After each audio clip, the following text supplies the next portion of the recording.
Morning. Hey, Britt. Hey, Christy. Hey, Shelly. Hey, Tiffany. Hey, Kasara. Hey, Becca. We are early. It's a long story, but here we are. Ha ha ha ha. Hello. Hi, girl. Hi. Did you ever get into it or no? I tried. She wouldn't answer. No. I sent her a text message that was like, okay, I'll call you after, I guess, since you're ignoring me. You didn't miss coffee making. We made coffee off of live because Secret Boyfriend was supposed to have a really early work meeting, but it got canceled. So we had made coffee for him to go to that. And then he sat down at the computer to do it and was like, oh, never mind. So it was my mother, Becca. It was my mother who was ignoring me, which will make you laugh, of all people. Becca and my mom have an interesting relationship. What's that name? It's just you funny. guys fighting in chat? What? Do they fight in chat? No, absolutely not. Absolutely not. I know, she hasn't seen me in 84 years and yet she still ignores me. Did you know that my mom comes on lives and tells them all that she has to come on TikTok to see me because I ignore her? Isn't that wild? Isn't that fun? Super fun. You know what she did? Right, you know how we all saw each other at the Disney race? She came on 3 days later and told them that she never sees me. I was like, false. Wow. False. Liar. Liar, liar, pants on fire. Yes, she's literally told the world that she has to come on TikTok to see me. And then she sent me a DM that says the same thing. She says, I go on TikTok to see you. I was like, why? Yeah. Moms are good at skills. Yeah. Ow! Yeah, that seemed like a poor choice. Ow! Are you okay? I want to apologize, but that's been there a really long time. Doesn't mean that it's great that it's there. All right, well, we can find a new spot. We could put it in the closet. We could.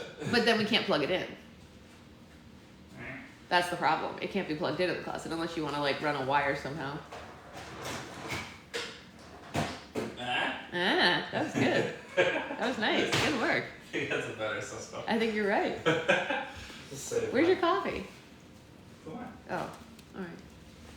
I want to see you. Yeah. I heard you talking. I'm almost done with the print. You read it already? Wow. That was fast, Des. Fast. Speed demon over here. Morning, starting chapter 4 of fourth ring today. Oh, you're right behind me, Rosie. Rosie, if you would like someone to talk to about it in the moment, I'm on chapter 5, so we're like real close. So feel free to DM me anytime if you want to chat. I love book chats, and I'm right ahead of you, so there, it's real close. I was waiting to make coffee with you, but made it without me, so I'm making it. Oh no, Brittany, I'm sorry. It's not on purpose. I didn't make it without you on purpose. There was a good reason. I'm trying to be here, but apparently I have no sound. No, sad. New nails? You got new nails? I didn't. Did you? Mine are in a sad state of disrepair. So bad. I look like a pineapple. That was pretty funny. So good morning, everybody, and welcome to this early edition of One to Millennial by Kate Kennedy. What a name. Can you imagine being born with such an easy name as Kate Kennedy? Must be nice. Oh no, they're not green. They're still the same ones. They are woefully grown out, but I haven't had time to go get them redone because I have been a busy bee. I haven't got my nails done since Labor Day. That's fair. My original last name was easy. Really? You should text me what it was. Hey B, how are you? How's the baby?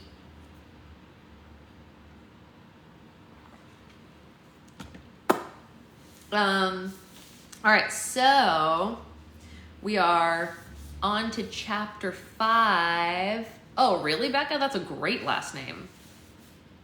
Yeah. That's a great full name. That's a great name. What's your middle name, Becca? It's a great name. I might borrow that. Not for me, like for a character. It's a great name. You do have the easiest last name, Rosie. Like literally the simplest. I've been living on your YouTube doing Land of Stories. Aw, Land of Stories, we miss you. We're obviously we'll finish Land of Stories after this. No kidding. I mean, like, we still have one more Land of Stories to go. And then for Christmas, Liz got me the Land of Stories encyclopedia. So I figured we would have a little fun with that as well. Yours is not blah, Brittany. You have an easy name too. You guys, don't take for granted having an easy last name. Don't. Do I have an easy last name? You have an easy last name, yes. I do, even though it has letters that are not normal? Nobody has trouble pronouncing your last name. That's fair. My last name... I have no trouble pronouncing yours. Yours is very simple. Have I ever had trouble with yours? I don't know. I can't remember, but...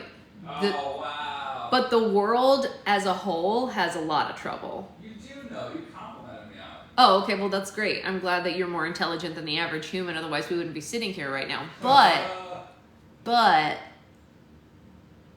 the majority of the world does not have an easy time with my name. Yeah, no, Becca, that's not even a thing. My last name is so easy that people have to ask me to make sure that's it. Really? Is that true? That's really funny. People could never spell my maiden name crosswise spelled. That's so weird, Tiffany. That's literally 2 normal words. Wait, I think I knew that, Brittany. Isn't that your email or something? I feel like I've seen that. I used a different name in elementary school. I had my biological father's last name in elementary school, and people had an even harder time with that. And then after 9/11, my mom changed my last name to hers for safety reasons. It's true.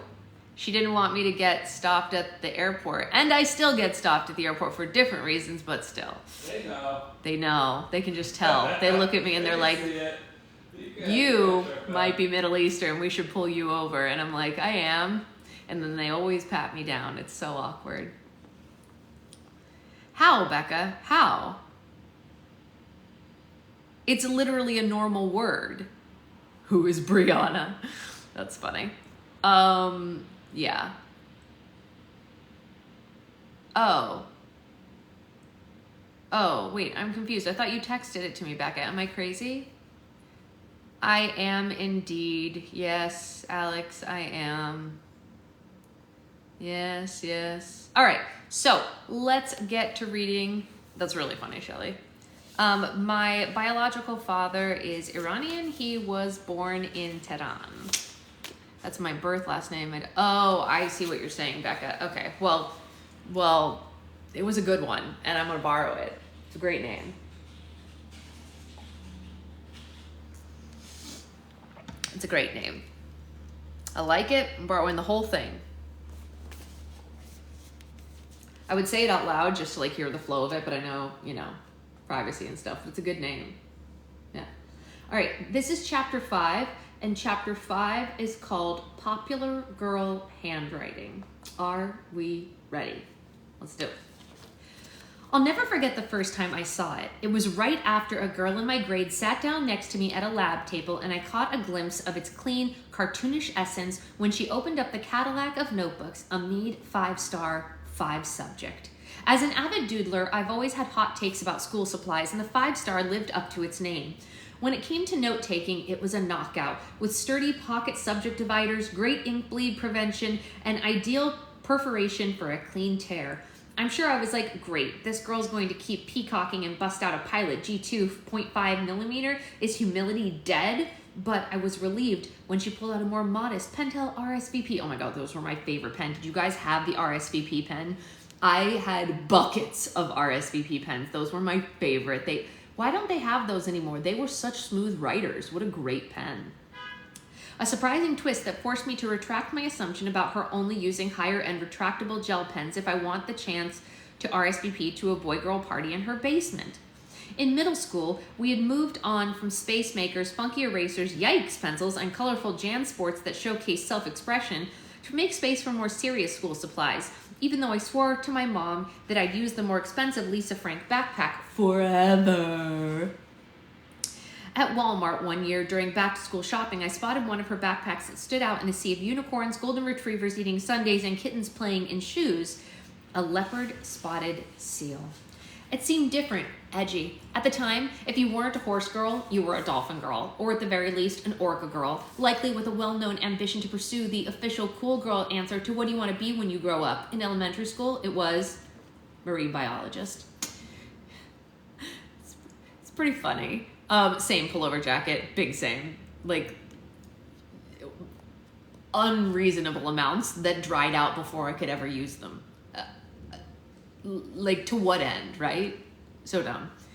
But I was navigating the multitudes in me, like a leopard-spotted seal hiding behind rainbow coral in the sea. I could not believe my mom splurged on that BPAC. It was stunning. But by the time middle school came around, you wanted people to know that you got the memo that we were doing more uniform school supplies, and nothing proved you had LL Bean there done like double compartment monogram backpacks with a reflector stripe in the tasteful shades of cobalt or feldspar. Before I became overtly aware of brand names on clothing or jewelry, I kept tabs on school supplies as a status symbol, noting things like who opted for brown paper bag textbook covers and who splurged on the spandex bike shorts of textbook covers, book socks. I also liked Anne of Green. Oh, and Getty's. Oh, yes, that was good too. Yes, I liked those as well. That got you, but that's hilarious, Des. Morning, Nissa. Like the backbreaking work of many later in life multi-level marketing sellers selling LuLaRoe leggings, book socks also damaged spines, came in countless high questionable patterns, and easily tore holes, and were constantly pushed on us as a more gaudy and expensive solution to a problem we never had. Anyway, when this popular classmate opened her 5-star notebook, I marveled at the style of handwriting that filled the pages. The opposite of the cursive flow's elegant chaos, it was choppy but neatly spaced, often had hearts or stars dotting the I's, and boldly experimented with line-to-curve ratio of ascending letters the way that I found shockingly disproportionate. Though somehow still delighting the eyes with a little so random tilde. A popular girl's way of writing the letter B would be a stubby line with a circle as large and bubbly as her beloved personality. Her lowercase d's would be almost indiscernible from A's, if only the teacher had made the same penmanship. This is funny. I don't know why I can't read. If only the teacher had made the same penmanship error on my math grades versus hers. The Y's often had a deliciously voluminous descending tail, sometimes a rowdy convex scoop, turning the hook into a chaise lounge of glyphs. It was the new take on the art of handwriting, of which I considered myself an expert, but I was mesmerized. The sight was what I imagined it would be like to snort pixie sticks.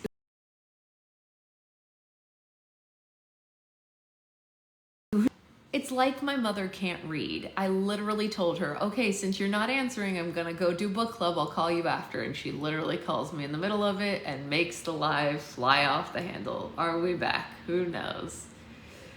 Ay.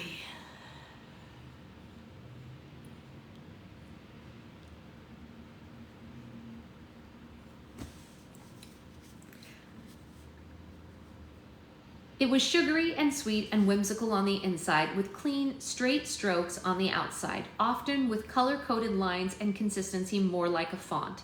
Like the popular Christina Aguilera song at the time, before we were graced with the Bynes Firth classic film, to me, it represented what a girl wants in personal branding. Do you guys remember that movie? What a great movie. Oh, you have your power back. Okay, good. When I brought up this type of decorative print on the podcast, the consensus seemed to be that it's colloquially referred to as cool girl handwriting or popular girl handwriting, so I'll abbreviate it to PGH. The reason I obsessed over PGH was not only because it was a form of popular girl hieroglyphics that penetrated the student body faster than I could put pen to paper, but also it impeded upon one of my only offerings at school up until that point. Everybody needs a thing, and I had established residency as one of the go-to people in my grade with good handwriting following our required pivot to cursive in 3rd grade.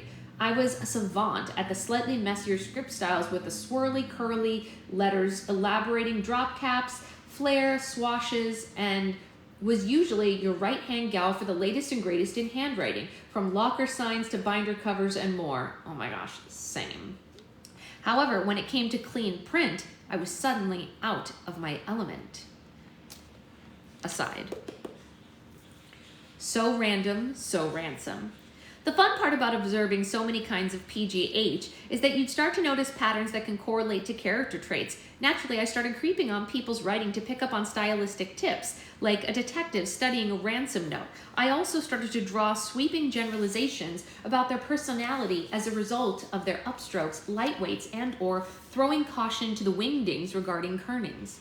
I was a regular gumshoe, judging books by their binder covers, determining that boys probably thought you were a cutie by the way you opted for a more acute angle in the curvature of an S, maybe drawing it from the bottom up, causing it to tilt sideways. I could also discern popular girls who were friendly from popular girls who were mean, not through our interactions, but through the way they drew their lowercase e's. In my research, I noticed that there was something about an overextended crossbar of a lowercase e that screams, "Don't cross me," and I literally took note. Similarly, the bottom curve of your e's tail was more of a narrow point. There was a likelihood that you would call me so random behind my back after I complimented the bubble to tail ratio of your lowercase g while attempting some light bonding over penmanship. It's like, I get it, I came on too strong, but so did your downstrokes. So sue me for wanting to talk shop. That's the end of the aside. Back to the regular. Why was my penmanship's reputation prior to PGH so important to me? Because many millennials experience the opposite of being told they were special in elementary school, thanks to the prevalence of talented and gifted programs, or some variation of the phrase. In public schools in the 80s and 90s, and I'm proud to be here today on behalf of the normals. Perfecting cursive was a big deal for me to develop mentally because following our grade being divided between talent and gifted, most of my friends, and then not talented and gifted, me, I realized being graded on my ability to write sentences and essays in curly, swirly, chaotically beautiful streams of ink was a gift and one of the only spaces where I felt talented. I'd lose track of time watching my words elegantly dance between the loose leaves, wondering if the high they described in Dare was the feeling of mastering the flair of an uppercase cursive L, or perhaps the danger you felt in the air committing to a cursive uppercase Q that looks like a 2. Man, those were hard. Whether writing the word anti-disestablishmentarianism, a favorite tail-free spelling bee flex, or the quick brown fox jumped over the lazy dog so I could experience every letter in the alphabet, I was obsessed. Once I got to middle school a few years later and popularity became more of a thing, I realized I needed to trade on some sort of social currency that defined me if I couldn't hang my bucket hat on the most valuable traits of the time, like being hot or smart or athletic. I think it was the first time I learned a lesson I'd carry with me for the rest of my life. Whenever I was looking for where I belonged, it wasn't all that complicated. I always felt the most myself, not during the times when I counted the minutes, but during the minutes when I lost track of time. And doodling, like consuming pop culture, was another thing that was considered a waste of time. But I didn't care, so I got lost in doodling and lettering for years, signing my names double Ks and debating the optics of HAGS versus KIT. So by the end of the year, the way my pen glided would make me shine on a yearbook's backside like the top of the Chrysler building. Does anyone know what that's a reference to? Or should I say it in a different tone to see if I can pick some of you up with it? Shine like the top of the Chrysler building! Anybody? That's how it's said in the reference that it's from. If Shelley doesn't know this, I'm going to be sorely disappointed. There you go. Brittany knows it. It is Annie. It's true. Good morning, Renee. Yes, it's in Hard Knock Life from Annie. Yes, it's very good. As the group started to settle into cliques, something finally clicked. I noticed one of the things I ever got complimented on was my handwriting, so I ran with it. For a while, good/fancy handwriting wasn't popular. It was rare, and it made me feel valuable, artistic, and proud at an awkward stage when positive reinforcement was everything. I had a routine. I'd ask my mom for lunch money, buy French fries only, and then spend the rest on overpriced milky pens and 1 canister of orange Tic Tacs at the school store.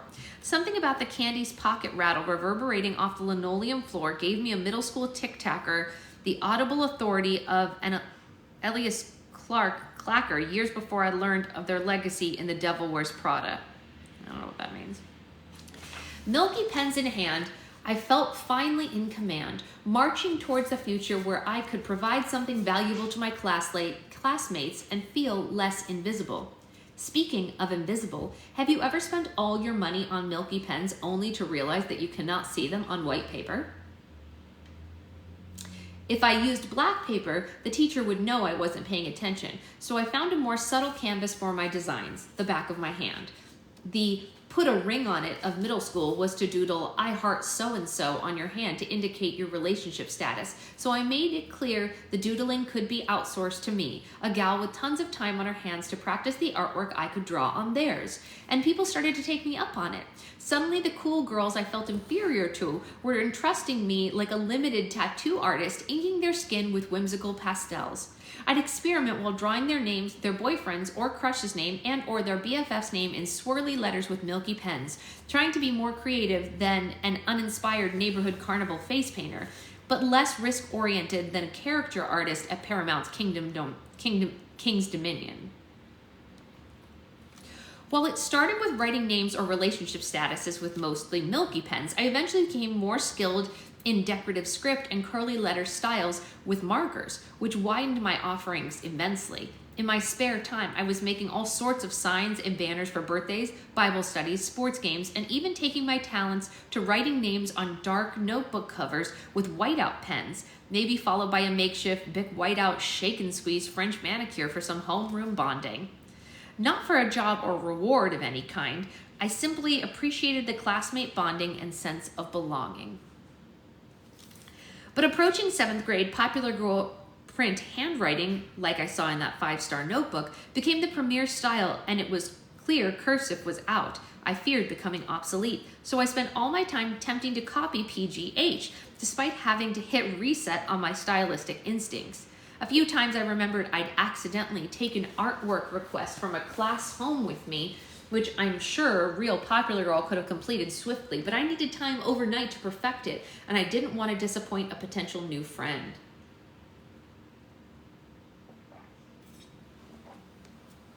I was firmly in the nerd group who took the AP classes. I mean, shocking everyone, I was a music and theater kid. So that's where I was. I practiced in school, out of school, skipping the occasional sleepover with pals to spend weekends with a girl's other best friend. Diamonds are cool, but have you ever come home to a fresh pack of mid-range office pens? Eventually, I found this perfectionist print unnatural for me, and it simply took too long. I can write in well-formed cursive letters quickly, but I found emulating spacing, bubbles, and the ratios of PGH to be tedious and counterintuitive, kind of like me right now trying to explain how letters look with words. Feeling the need to write in such a clean manner felt like having a new Molly or Kirsten American Girl doll and leaving the braids in, or an anniversary edition Barbie and being forced to keep it in the plastic. I've always struggled with things that are obsessively neat and organized. If it must be pristine to hold value, is there any point in having it? I like things that are relaxed and lived in, and this type of handwriting was marked by its meticulousness as much as its magic. Mine always came out too messy. I could fake it, but it never felt organic and was no longer fun.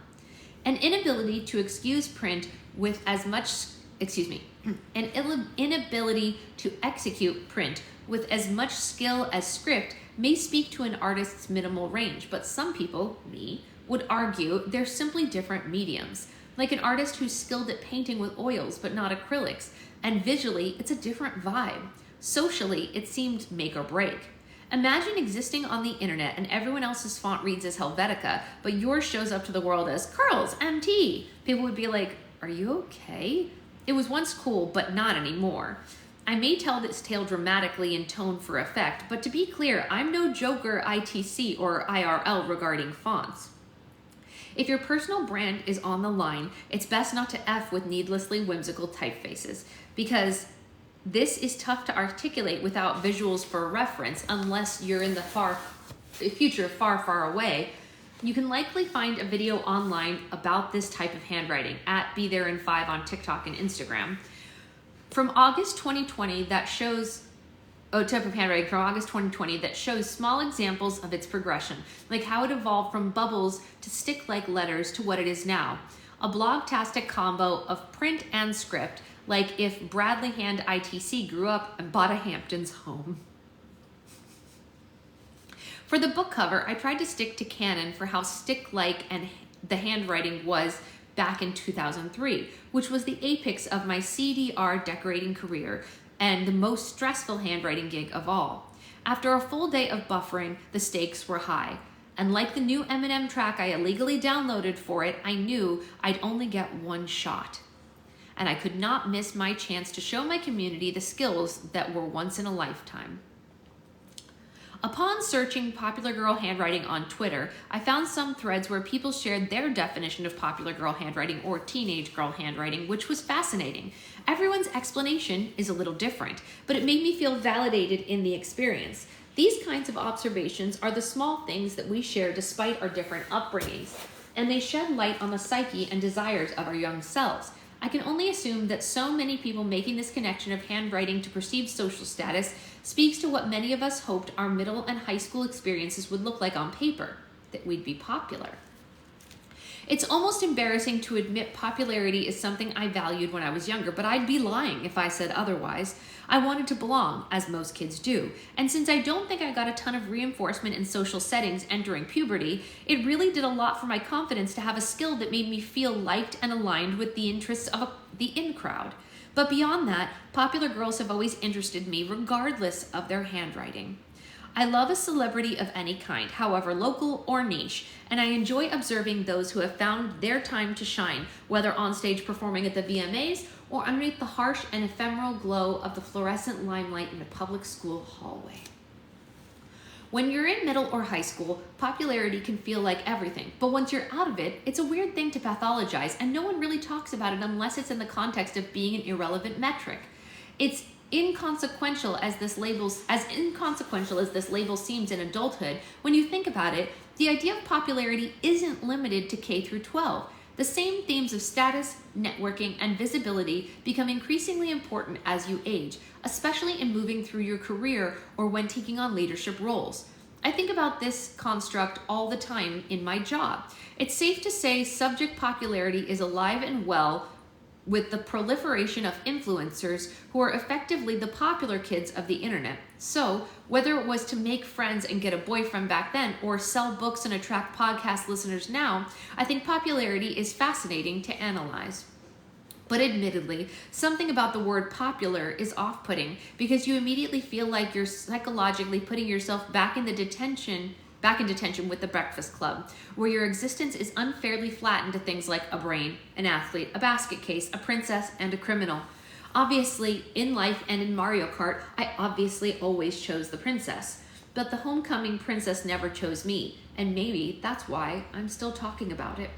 Obviously, this wasn't everybody's goal. I don't want to project my quest for sameness onto all millennials, especially those of you who had the confidence not to care or the wisdom to understand something I'd realize later, how oppressive this pursuit can be to individual circumstances that separate people from the status quo.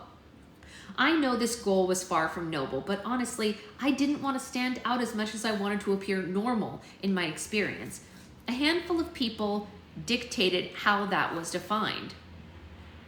When I think of how the observer in me prescribed the best practices for popularity, I almost have to separate it between firsthand experience in school versus the tropes I studied in popular culture that, despite certain elements trickling down to the zeitgeist, mostly misrepresent a lot of teenage experience. Though it started with me attempting to mimic attainable similar behaviors like handwriting, school supplies, as you get older, it gets more complicated, and what makes a person popular becomes stratified across multiple variables that commingle for optimal effectiveness. In my experience, there was a type of popularity that you could attain through status symbols, behavior, and/or physical appearance, and a style some people naturally garnered by way of their friendliness, charisma, and involvement with the school. In my head, this divide is the difference between cool and popular, which I think have a square rectangle relationship where cool kids are usually popular, but popular kids aren't necessarily cool. Cool is about someone possessing something that solicits peers' fascination, admiration, or on occasion, fear. whereas popular is a metric more about the kind of involvement and likability that makes you well known amongst your peers. It's a reputation versus relatability based strategy to build recognition with a group.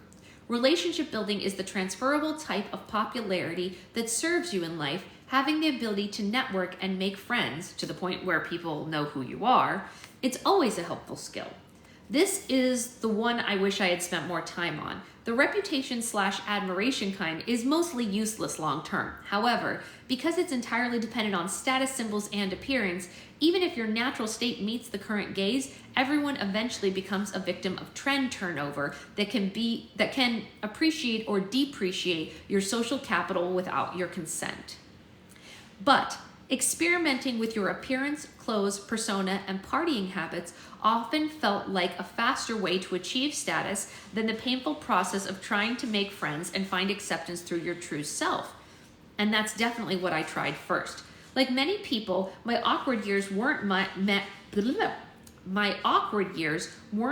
by my raw social or sexual magnetism. So I spent a lot of time studying the standards and symbols that made a person cool in attempts to see what I could acquire to rig the system while I waited for a miracle or a movie makeover montage to make me feel considerably less dull.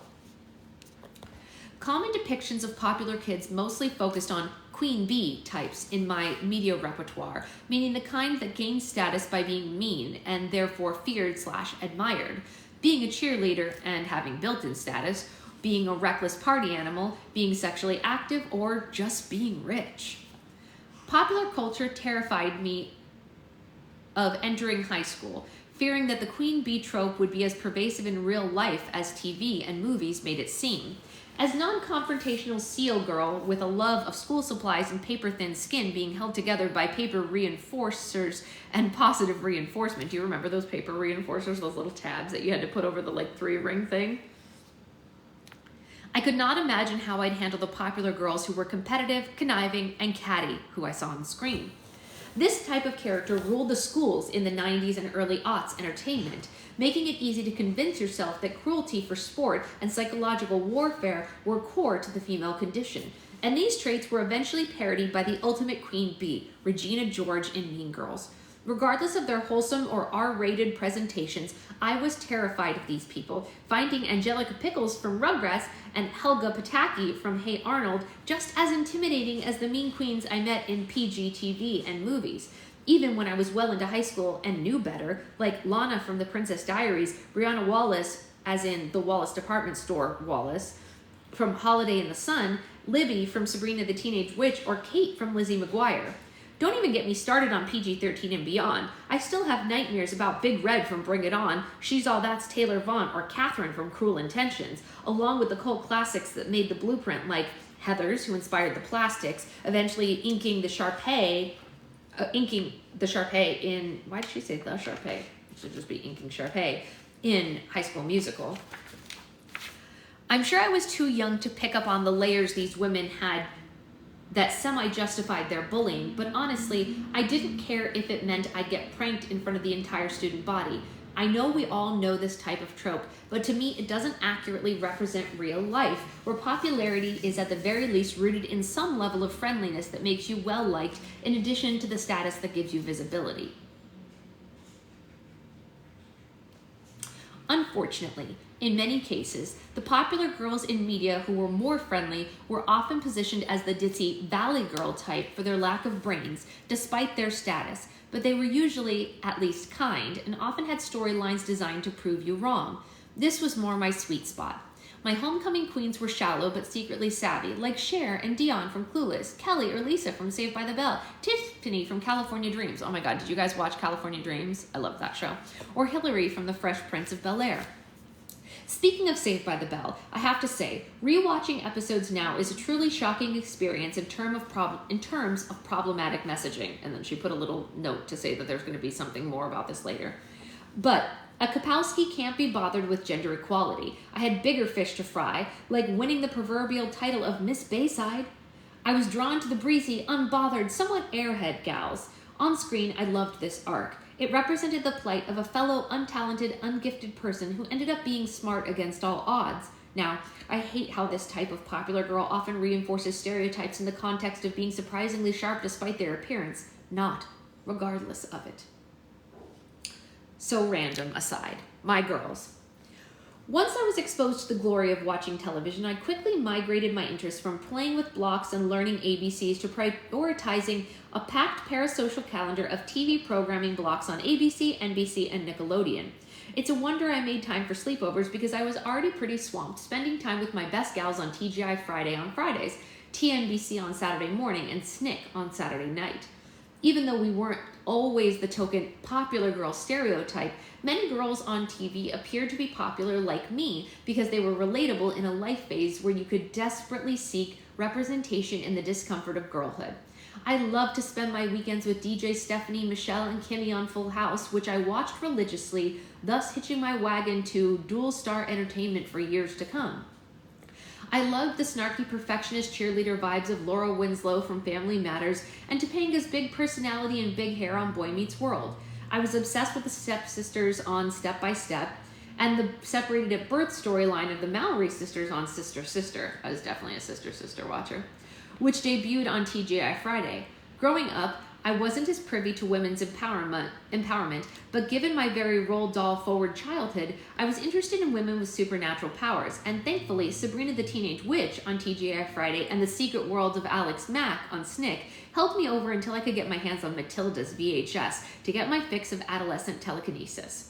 While I loved Clarissa on SNCC because she taught me the importance of computer programming, clashing interior patterns, and sporting globe earrings, she didn't really explain it all regarding safety and privacy because that show convinced me it was chill for men to BYO ladder into your window and surprise you any time of day in your private space. See also Zach's window climbing tendencies to visit Jesse on Saved by the Bell. What a confusing time.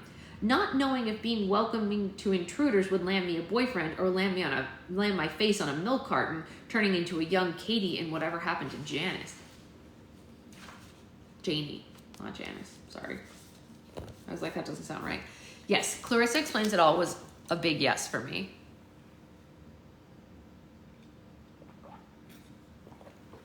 I love Clarissa Explains It All. Big fan.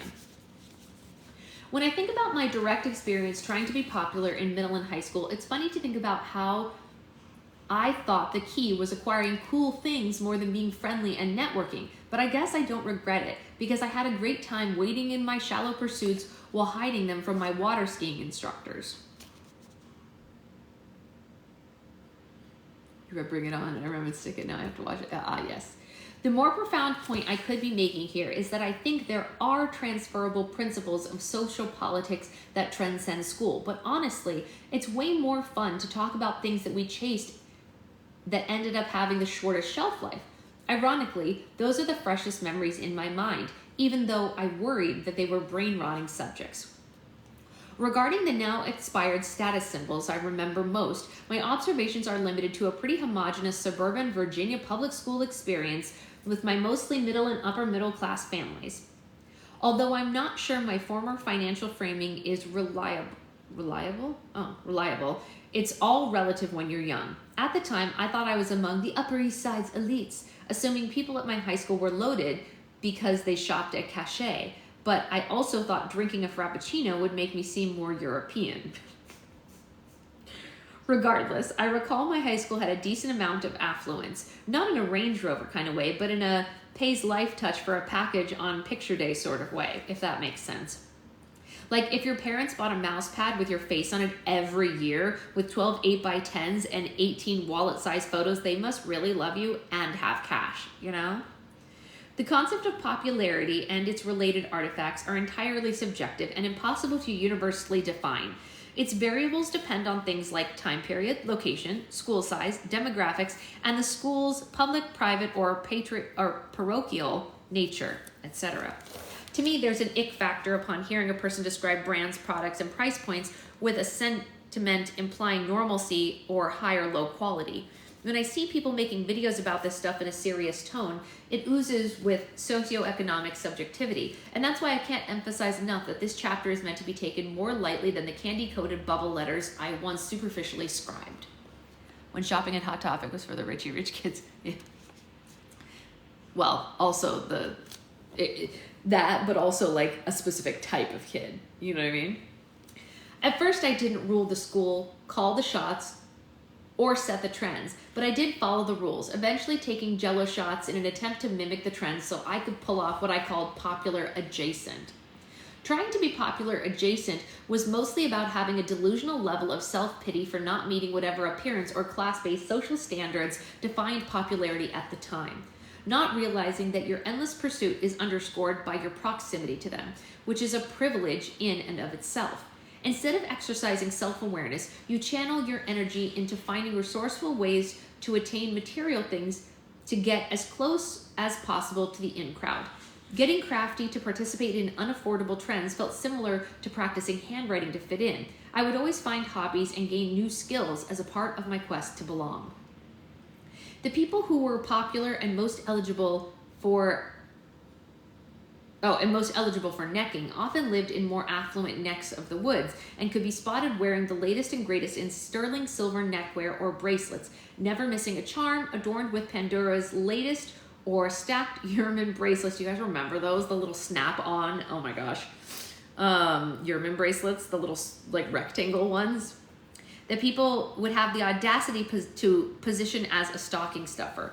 While some kids dabbled in fine jewelry, I couldn't splurge or be trusted with it. So before I was introduced to Canal Street, I nickeled and dimed by wearing the latest nickel finds masquerading as silver, eventually making my own jewelry that honestly looked pretty close to the real thing. I didn't graduate to sterling silver until I got a part-time job, mostly just to shop, working for that $9.25 stamp, or just trying to make a living. Silver ball and chain necklaces and large silver ball stud earrings were all the rage in high school before we got into giant pearls, and I assumed the former was a trickle-down effect of Tiffany's silver ball necklace. I remember wondering if I got ripped off when my dad showed me how to fix the toilet paper flapper and I spotted a ball chain under the lid that was suspiciously identical to the one I wore around my neck purchased at the local boutique. So I started to DIY them with a needle, ribbon, and beads that I bought from the local Ben Franklin Crafts and made a cuter replica of silver beaded and ginormous pearl necklaces and would tie them with preppy colored bows to wear under a polo. When making these necklaces, I made the unfortunate choice to pull the needle through the beads with my teeth, chipping my front tooth in the process, and I still haven't fixed it. I think of those damn necklaces every time I brush my teeth, and it reminds me how far I've come since the days in the mines of elective low-stakes manual labor in the name of social acceptance. Harsh. Speaking of polos, when we started doing polo shirts with jeans, skirts, and ribbon belts, I didn't want just any polo. It had to be one with a pre-approved tiny mascot on the left chest. I was open to possible contenders, whether a real polo, a tiny gator from Lacoste, a pink whale from Vineyard Vines, or, best case scenario, a cartoonish giant moose from Abercrombie. I once described on the podcast the sense of urgency I felt towards acquiring 2000s moose wear as a feeling like I needed a big motherfucking moose on this motherfucking shirt. And while it's not every day that I make a Snakes on a Plane reference, I still stand by this statement. I felt like I hit the jackpot when I noticed in an old closet my dad's outerwear from the 70s and 80s when Lacoste was previously popular. I found a green windbreaker with the famed green gator, and despite being a men's XL, I wore it constantly, thinking that I was passing it off like it was off the rack from Saks, which is fitting because it fit me like a potato sack, but I didn't care if the label was there. After that, later in high school, I realized a workaround was to go to this new website I found called ebay.com, where, between sultry AIM seductions, I could buy old men's Lacoste sporty outerwear items that could be worn oversized and tried to pull them off as new. Though I think when I saw Mean Girls and Regina George said, "Vintage, so adorable," I formally rebranded my digital garage sale finds as being vintage. But all that mattered was chasing the high of a deal and reaching the summit of a savvy solution. And despite being ill-fitting or old, I felt like $1 million.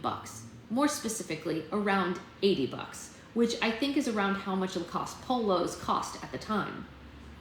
But there was so much money for one shirt, and at worst, at one point, the popular girls upped the ante and started stacking polos, pricing me out of their tears. So I had to get creative. One option was to put a no-name brand from Target or Walmart on the bottom layer and just hope that I wouldn't also experience a sense of faded glory if I was found out. But you couldn't tell if you put the name brand polo on top, stacking them to round out your look, ironically making you look like a literal human square. To this day, something about preppy clothing trends tend to have a real reverse Jessica Rabbit effect on me that turns my curves into boxy, bulky edges that I just cannot get behind. When I started developing, it was clear not all ample racks were friendly to heavy knit weaves that insisted on being stacked. But I forged ahead with the trends anyway.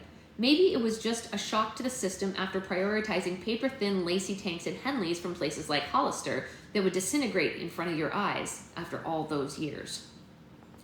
But the problem wasn't just that. It was also the tailoring, because my workaround for Ralph Lauren polos was to buy the actual name brand shirt at Steinmart, but in the little boys' husky section. They were cheaper than the women's, allowing me to acquire more variety.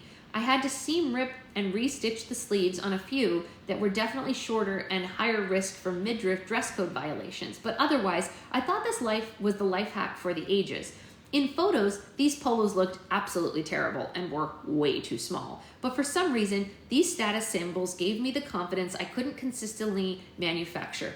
Now, I think it's crazy that I chose to either drown in fabric wearing my dad's clothes or squeeze into children's clothes simply for the sake of repping a label. But I guess not caring about the fit wasn't nearly as important as fitting in. I find my preppy phase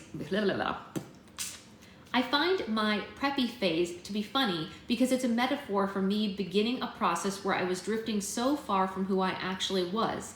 The self-expressive days of leading with my cursive had left the classroom.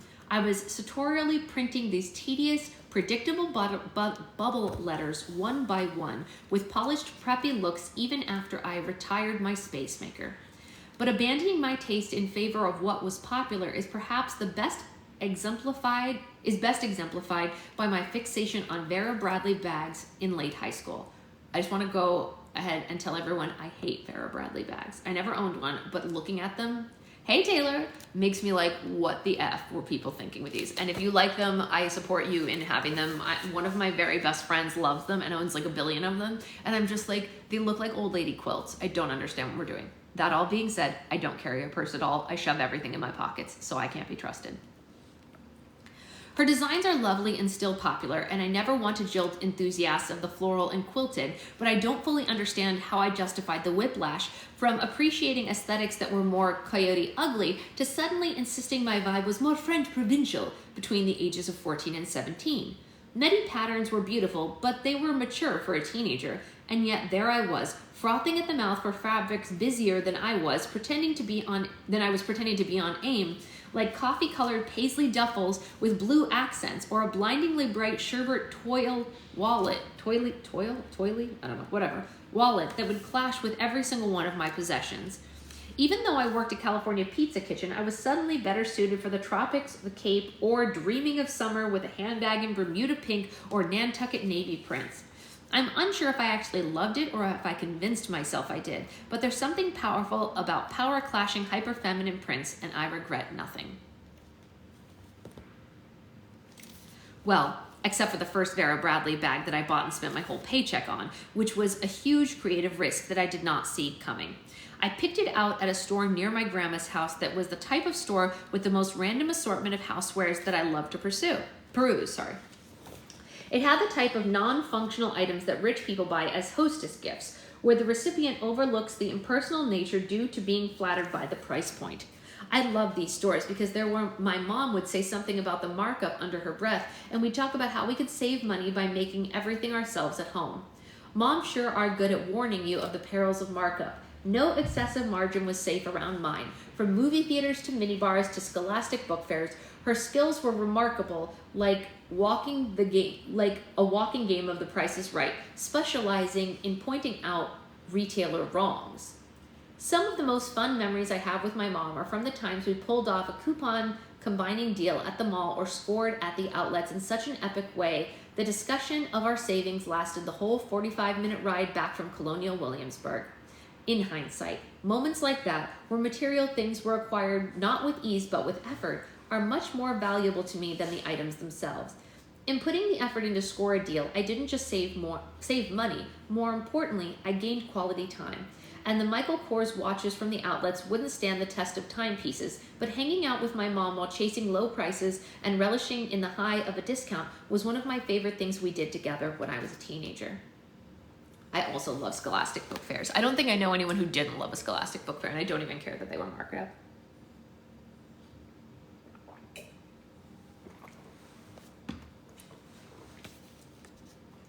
At the boutique with the Vera Bradley bags, past the porcelain rabbit tea light holders and hand-painted Lolita glasses and Maxine cards, they had a unique section of her patterns in the back if you took a left at the magnets with the nuns saying unsavory things. Oh, I know the kind of shop. This shop was in another school district that had lots of prints I hadn't seen my classmates sporting, so this was my chance to make a statement. I went and looked at these bags probably 4 or 5 times just to imagine having one, which I don't say wistfully and nostalgically, but with a level of sadness as I was becoming a little too attached to the external status symbols, and I probably went too many times because I didn't like any of them, not because I couldn't choose. But like I mentioned, once I got a part-time job, having money was exhilarating, and picking out and paying for a Vera Bradley set was one of my first big purchases. I remember it more vividly than my high school graduation. After a great deal of thought and deliberation regarding my selected patterns, I made a shocking last-minute decision to double down on a non-returnable matching bumblebee and yellow rose pattern purse and wallet. I knew right away it was a big mistake, huge.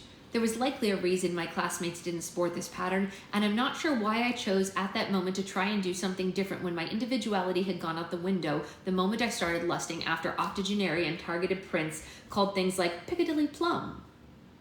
The thing is, I'm scared of bees, and I think the post-purchase dissonance paired with it being a purse covered in bugs just gave me anxiety. I also hypothesized that it likely triggered my deep-seated millennial fear of bees, thanks to Thomas J's fate in the movie My Girl. I gather people want society to band together and save the bees, but I don't think the movement is going to get the support it needs from millennials who never asked to be exposed to "he can't see without his glasses" level of despair, only to be rivaled in 1995's A Little Princess. Whoever thought it was a good idea to show me a movie about a young girl forced into servitude after her father dies, only to realize he's still alive and have him not recognize her during the most intense police chase in a thunderstorm you can imagine, was out of their goddamn mind.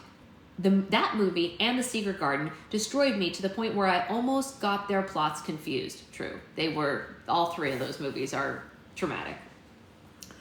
Come to find out they're written by the same author and everything makes sense. Thanks for the trauma bonding session. Back to the popular kids. It wasn't just about material things. I also paid close attention to popular girl behaviors that were free, dabbling in becoming a school desk majorette with particular type of pen twirling made possible by the friction that the PGH callus on my middle provided by the PGH callus on my middle finger that I still haven't gotten rid of. Do you guys have that? I have it right here. The little callus that was right here from where the pens would rest when you would press too hard to like do certain whatevers. I definitely have it. It's never going away, is it? Or better, use a pen to master the art of rocking a writing utensil French twist in the absence of a hair tie, so you could look adorably down to earth with a more off-duty model look. And this is so specific, but I remember watching the way the cool girls turned their wheels in driver's ed when I was learning how to drive, putting one hand underneath the top of the steering wheel, palm out, sun glaring off their latest sterling silver stack, and operating their vehicle with reckless abandon away from 10 and 2. So I did this to try and look like a 10. So casually cool. Another car-related example of minor inexpensive things that I thought were so fierce was to have a long lanyard, ideally with the college you wanted to go to, that you would twirl on the way to or from school, showing that you had wheels. I'm worried if I go on a detour about cars, I'll never get back on track, but wow, what an exciting inject of a costly and privileged status symbol that enters the equation when you can get your driver's license.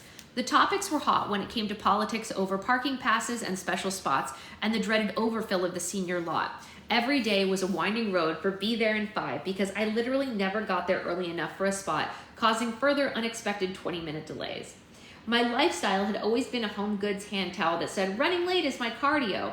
I'm a time optimist who genuinely thinks that every delay represents circumstances of an unavoidable one-off situation. I always had the first spot because I was literally always the first person to school because I had a 0 period choir and I was like the first person to get there for choir. So there was like the teachers and then me, always. When I think about cars as a status symbol, the whole other can of worms as it relates to the subject of socioeconomic situations of schools. And I feel like this is a space where my opinions don't belong because I use Uber and public transportation and never think about getting a car. Yet, it doesn't prevent me from still having hot takes about cars that I saw 15 years ago, the last time I regularly drove one. And when it comes to my taste, unfortunately, it's still parked in the senior parking lot. People seem surprised when, in passing, I highlight the sexual magnetism of a VW Cabrio or Toyota Solara like it's a Ferrari, but I'd be open to a Pontiac Sunfire too. Oh my gosh, this chapter is forever long. I feel like we're never going to finish. My God, holy crap. We might have to finish this chapter tomorrow. Holy moly. These chapters are like 70 years long. Let's see, is there like a good spot?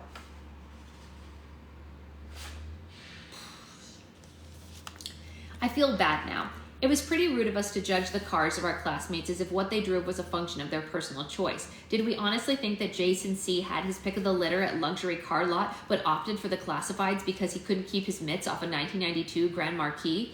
It was probably passed down, or what he could afford, or I don't know, maybe he likes the unwielding handsomeness of a 6-seater from the George H.W. administration. Let him live. I was lucky to have wheels at all. When I got my license, I drove a gold 1990s Honda Civic passed down through my siblings. It was a great car until I crashed into my friend's brand new red Jetta on the way to the pool like a deer in the brake lights, likely stunned by the elegance of a private Jetta lifestyle. But I guess it's remarkable that anyone at that age was fortunate enough to have a car like that. Like Kristen, we just hoped it wouldn't be Dunzo. What? I don't understand that sentence. We will finish this chapter tomorrow because I have to go make base or we're never having After Dark Roll for Slime tonight. We can't do it unless it's from Laguna Beach. Oh, okay. That's why we didn't watch Laguna Beach. It was too close.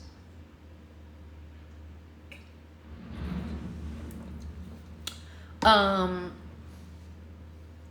time is it? 9:19. Very cool. I am going to go have breakfast and then I'm going to make base slime so it has time to settle before tonight. And then we will do the thing. After dark tonight, I have to go make the agenda for that. Look out for that post so that you can see if you are on tonight's agenda. All right, Becca, that sounds good to me. And I don't know. That's the whole kit and caboodle. I hope you guys have a great day.